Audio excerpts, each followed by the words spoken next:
Welcome to Boots in Baltimore. This is LeeAnn Blanchard. I'm here with Laura Cohen, Director of Education at OpenWorks. So, what is a makerspace? That's a great question. It's a question I often ask folks that come in, and especially young people, and they're like, a place where you make things? And I'm like, yeah, that's exactly right. So makerspaces are places where you can come and make things and explore. And so different spaces have different things set up. Some places are for-profit, some are non-profit, some are within institutions at schools and things like that. Some are more for clubs. The way that we work is that we're a place where we have shared tools and technologies and education, and so people can come together and learn and then use a shared space to make. And so this is for hobbyists, for novice folks. It's also for professionals and professional makers and business people, and it lowers the threshold of access, so you don't have to rent a lot of space or buy lots of equipment. This is a place where you can be together. Well, so how does OpenWorks support makers in Baltimore? As I was looking on the website, it looks like there are people who are actually running businesses out of OpenWorks. Yes, and so there are about 40 current businesses that run their projects or their businesses out of this space. And so we have folks that are landscape architects, we have textile artists, we have folks that make faux neon signs, we make woodworkers, metalworkers, we even have someone who fixes organ pipes. A lot of things. It's for everybody. It's for everybody. Really everybody. So what are the requirements for membership? Oh, that's a great question.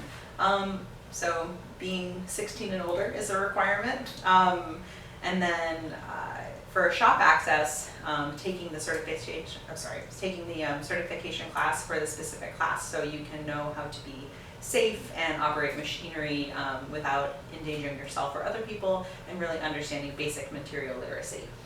Makes sense. It's all for safety, right? Yes. Absolutely. Okay, so I just got the tour and it was amazing. There was so much stuff. Every kind of machine you could possibly want to learn. But I think what was most impressive is how you try to be inclusive and how you're trying to draw all of the community in. Mm-hmm. So what kind of programs do you have for youth and for seniors and people who just don't know anything? Yeah, well, we have all sorts of programming for all sorts of people. We really try to create opportunities for folks ages 8 through 98, or however old you'd like to be.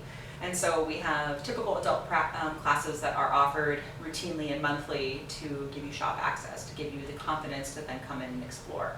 We also have after-school programming for teen makers ages 6 to 19 called Teen Maker Shop. We have weekend or summer camp programming for young people ages 8 to 15 for introduction to fabrication, Tinkercad, 3D printing, laser cutting, textiles, portable sewing machines, that kind of thing.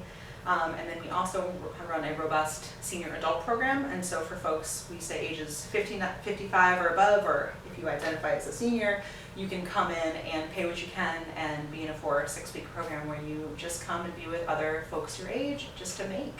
And so creating those spaces that are for you to make comfortably. If there's anything you've ever wanted to make or do or learn, this is the spot. So you said you're a nonprofit. Correct. How do you measure your impact on the community? That is a great question. There is a bunch of ways that we measure that. We take data and collection from surveys and from members and from our member community and hear from them specifically what this means to them.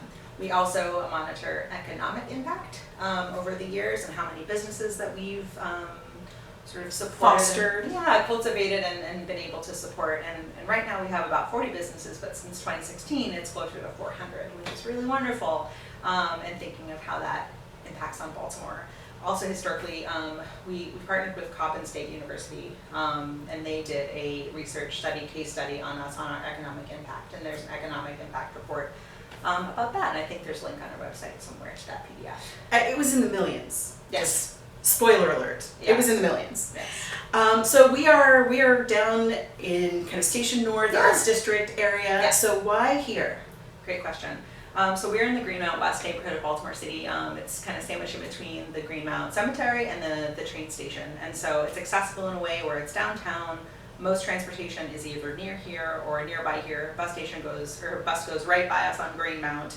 And we're in this neighborhood, to be where people are. So makerspaces are historically at universities or in the county or, XYZ, all these things that cater to a certain type of community, specifically highly educated white men of a certain income, and we want the space to be for everyone, those folks included. And so people who maybe wouldn't think this space is for them, we want this space to be for them.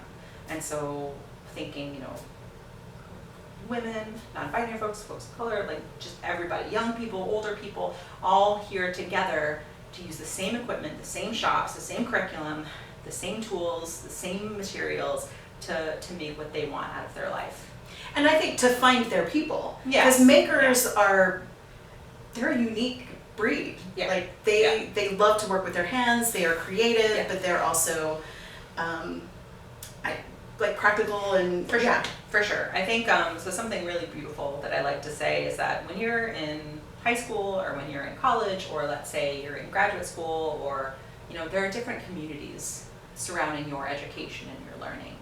And once you're done with that, there's not a whole lot of other places for you to land, especially a community that's sort of built for that. And so this is a place for that. So it's a place for you to learn. It's a place for you to come together and share ideas. And so it's a very collaborative space. And so if you don't know the answer to someone, you can find someone who does.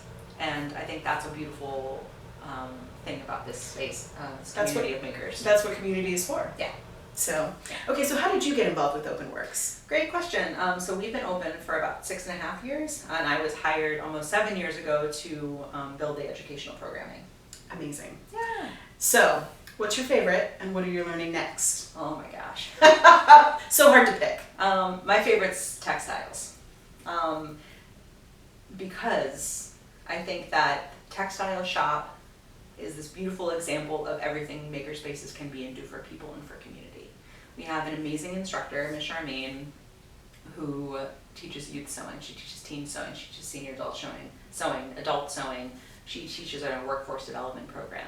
And she is this one beautiful being who's brilliant and very well versed, and she's been an industrial sewer since she was a teenager. And she treats everybody with dignity and respect, and gives them the confidence to explore and to mess up and to learn. And to build a life skill. And they come back because she's created such a beautiful space for folks to be in, folks to explore. And for me it represents not only the magic of a makerspace and community, but how we offer programming in that spot for everybody. It's amazing. Yeah. Well, thank you, Laura. Thank you for the tour. Thank you for all of the stuff. Come to OpenWorks. It is for you. No matter what your passion is, it is for you. I'm LeeAnn Blanchard, Boots in Baltimore. Thank you, and we'll see you next time. Thanks.